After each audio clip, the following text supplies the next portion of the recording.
Hi, welcome to Left Foot Media. My name is Brendan Malone and I've literally just walked back in the door from having been to see Solo, a Star Wars story. Now before I go any further, just be aware there are going to be spoilers in this video, so if you don't want any spoilers at all and you're planning to go and see the film and you want to go in totally spoiler free, then in a second, not now, just wait a second because I'll give you a summary in just a second, then you're going to want to shut the video off in just a minute when I tell you to do that. So there's going to be spoilers.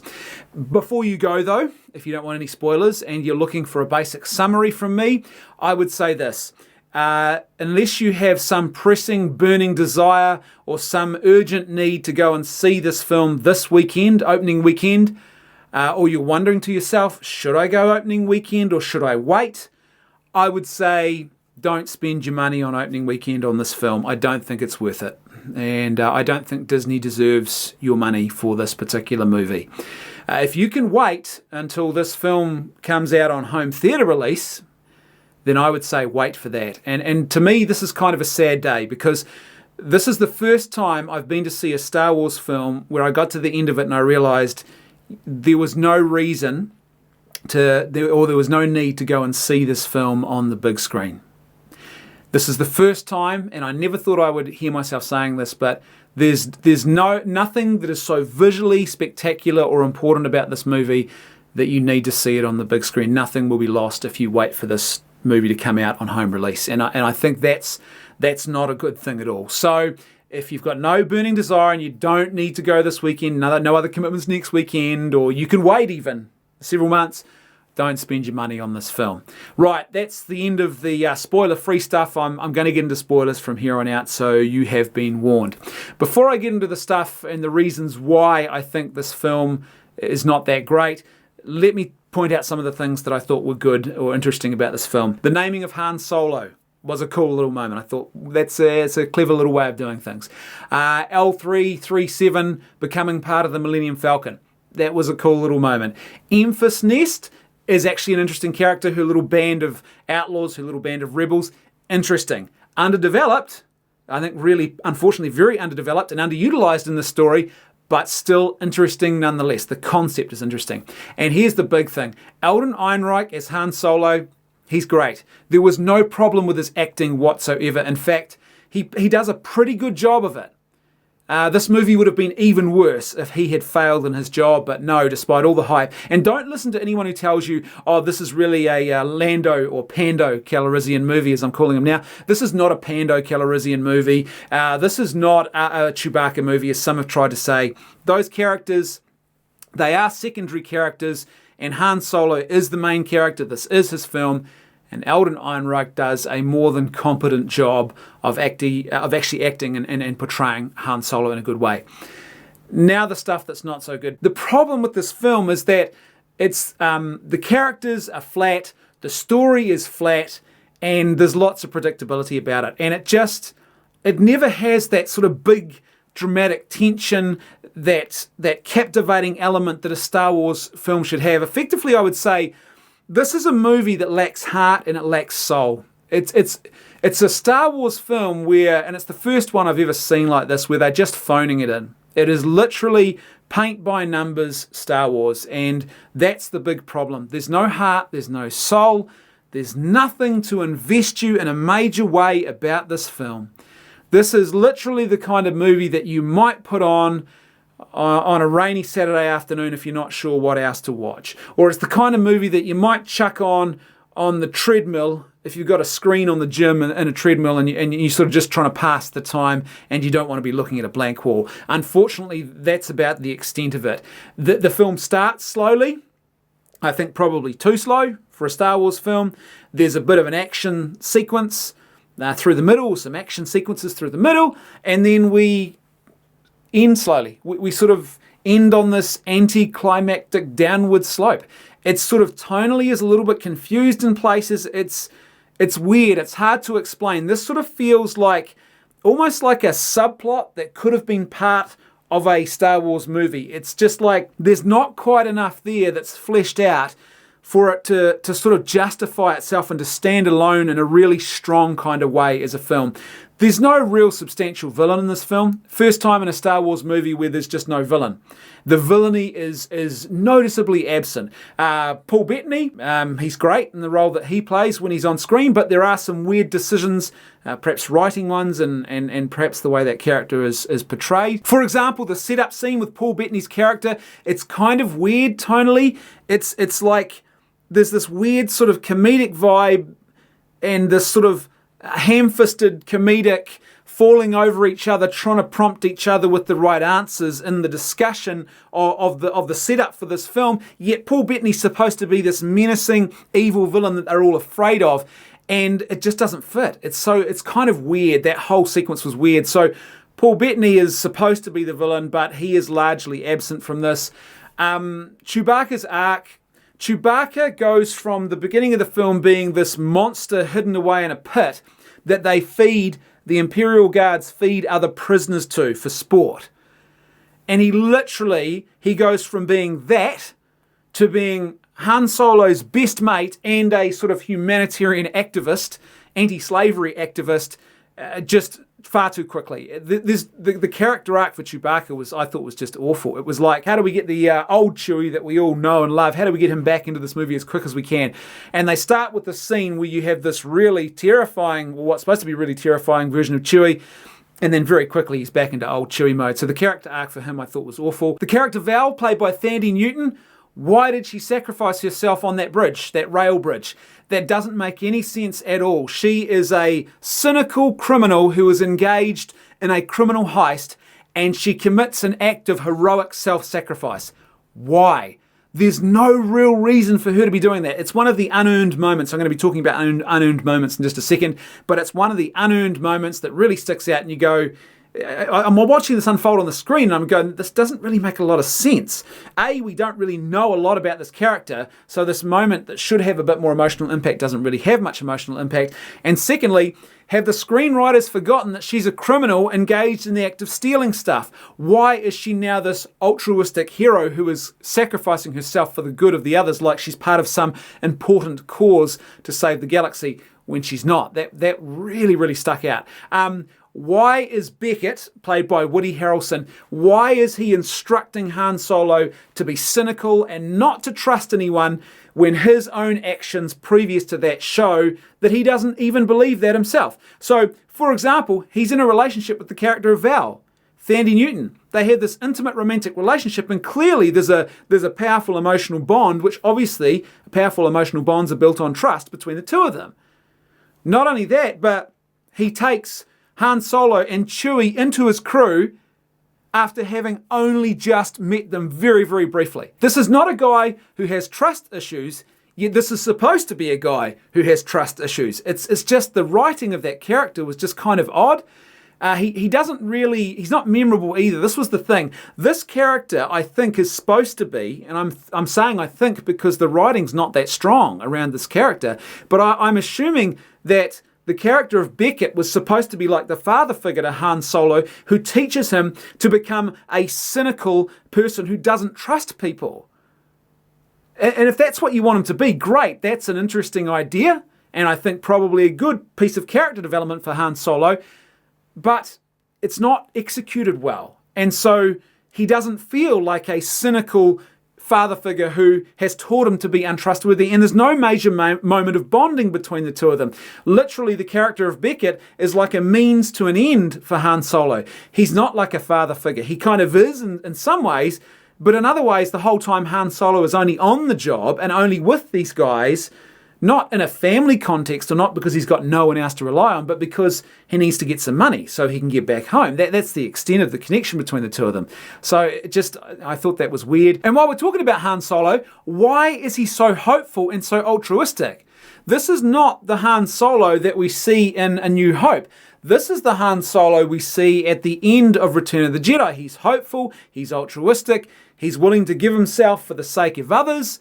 And I thought at the beginning of the film, okay, what they're going to do is in this movie, they're going to set him up like this young, idealistic, optimistic Han Solo, and then there's going to be this awful moment of tragedy or betrayal involving him and queerer. And what's going to happen is that's going to be the thing that triggers the cynical Han Solo who doesn't trust people, who's selfish and all about self-gratification. The Han Solo we see in Star Wars A New Hope, but that never comes. That never happens.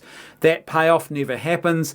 And so at the end of the film, he's really Return of the Jedi Han Solo, end of Return of the Jedi Han Solo, and it really stuck out for me. Maybe they're planning to fix that in a future movie because they have set up some future movies here.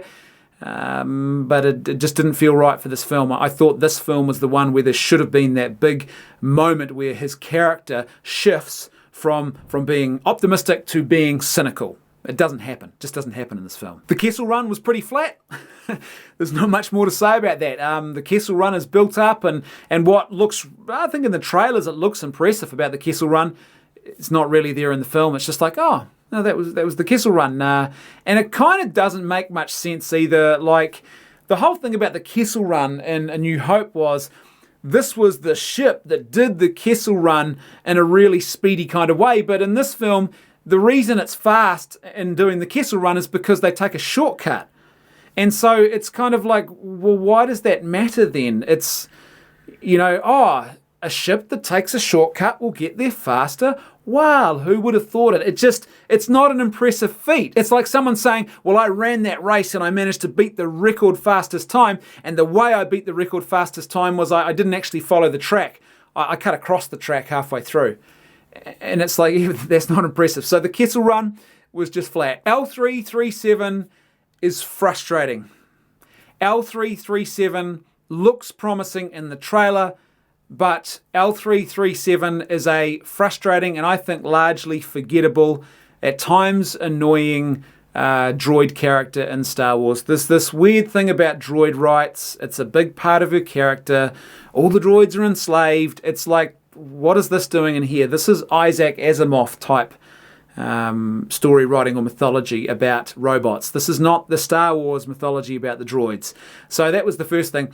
Second thing, there is a droid sex joke about her and Lando and having sex.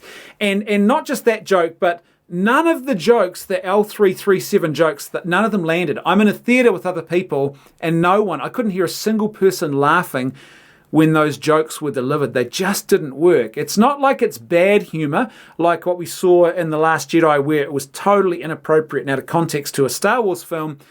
The jokes just didn't land. They just weren't funny. It was so weird, because it seems from the trailer that she's going to be funnier, but in the trailer they've shifted a few of her lines around, and they actually happen in different ways and in different places when you actually watch the film.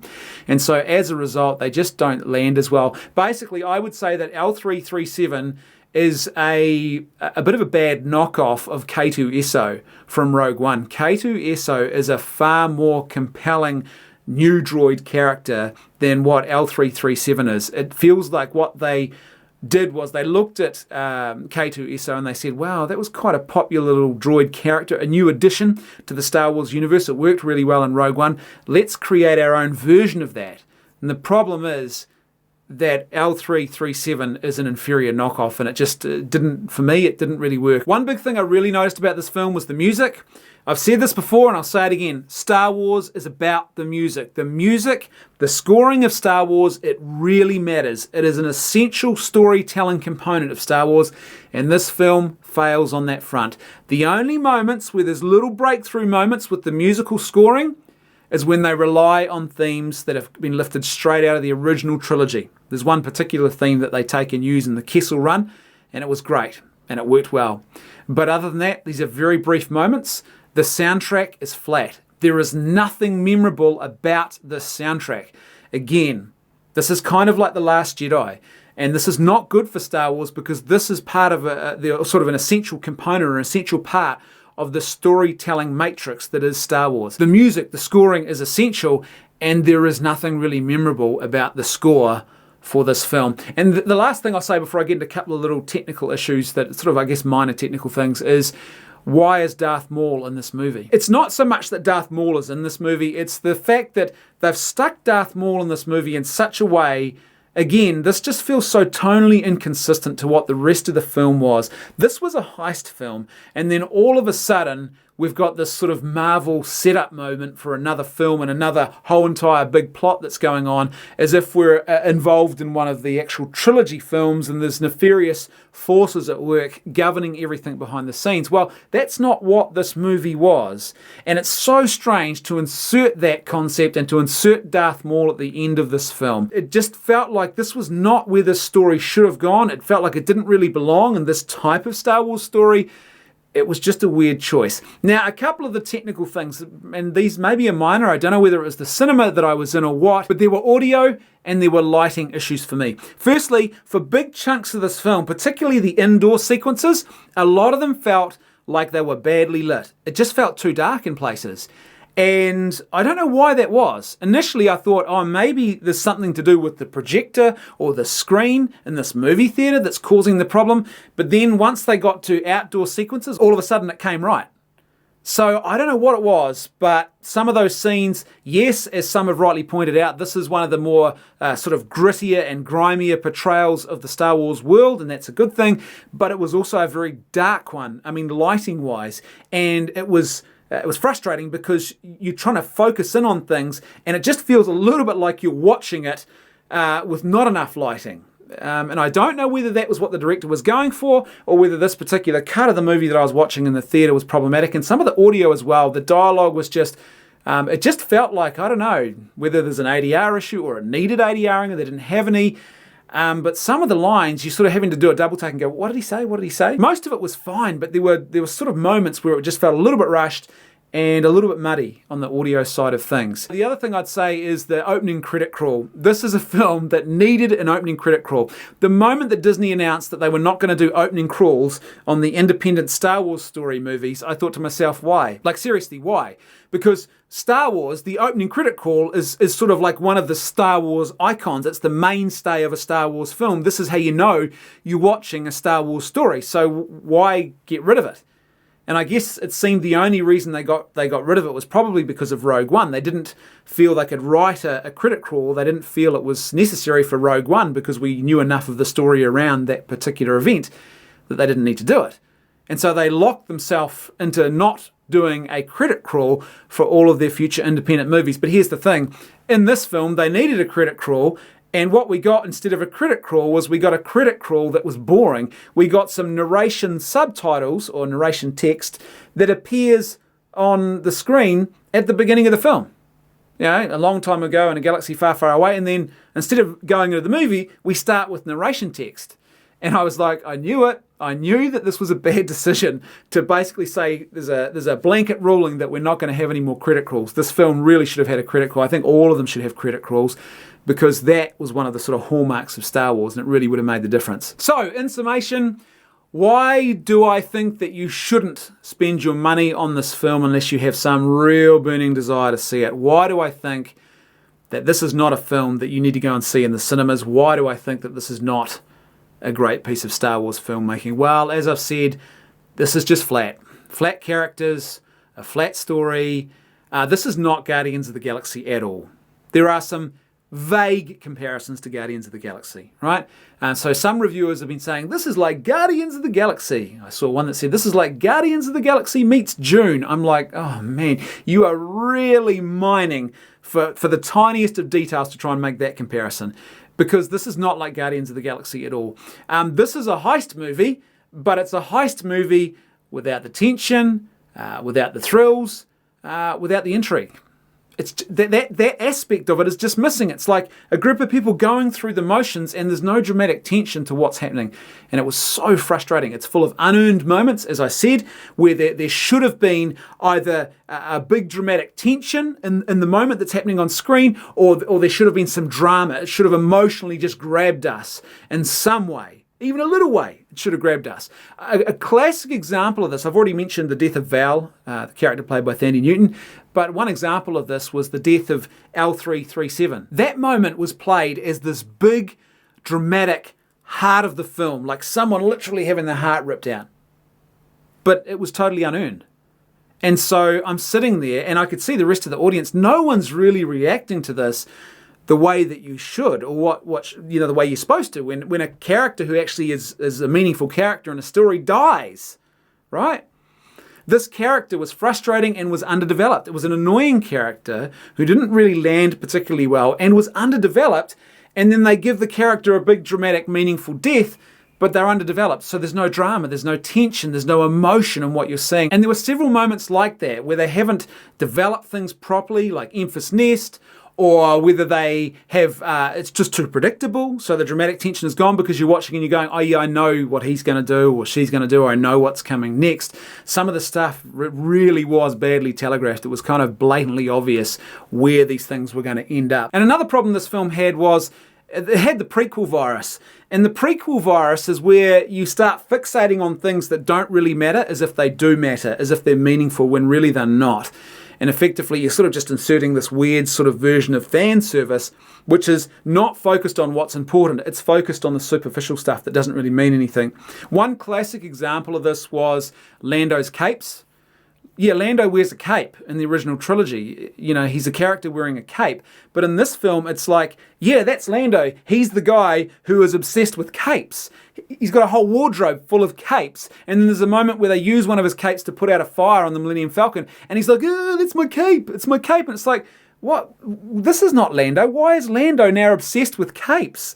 And it's like, oh, that's right. They saw the character portrayed in a certain way in the trilogy, and they're fixated on a very unimportant aspect of that character. Another point of unnecessary fixation was the card game, with the winning and the losing of the Millennium Falcon. In the original trilogy, the card game, it's not this big, major, important event. We don't really need to fixate on it. It's just a moment of dialogue between two characters, which tells us something about these two characters and their connection to each other.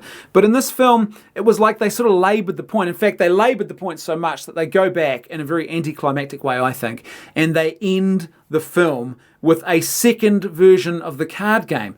And I just remember thinking, why are we so fixated now on that card game? It was never really meant to be this.